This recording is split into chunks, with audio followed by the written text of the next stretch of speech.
Assalamualaikum warahmatullahi wabarakatuh. Salam puisi. Hari ini saya ingin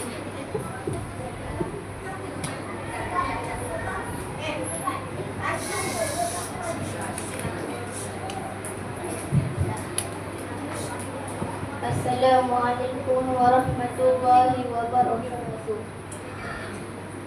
Salam puisi. Hari ini saya ingin menyampaikan sebuah sajak yang berjudul Tanah Air. Engkau tanah air, pemilik perut yang berbudi, penampung hujan, penyedut sinar mentari.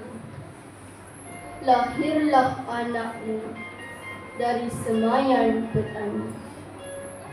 Engkau ibu murni dengan jasa abadi, berdetik ditenyut nafas kami, kerana kita satu sama dipunyai.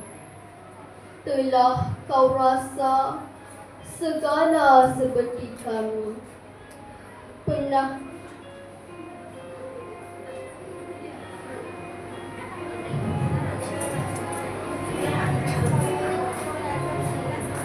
dalam ngeri perang, dadamu dibongkar besi. Di mana-mana wajahmu tak pernah mati. Tapi begitu sejarah hidup zaman berzaman, pernah merangkul pahlawan kemerdekaan. Mereka sujud dalam kaku, mohon perlindungan. Bukankah dengan kasih dan harapan kau tenggelamkan mereka dalam dakapan, di mana bunga ganti nisan bertaburan, negara baru di atas rongga jantungmu akan tertegak bertapak dalam kebebasan.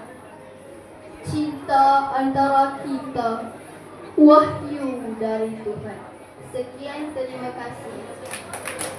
Baiklah, begitulah persembahan yang cukup menyentuh jiwa dan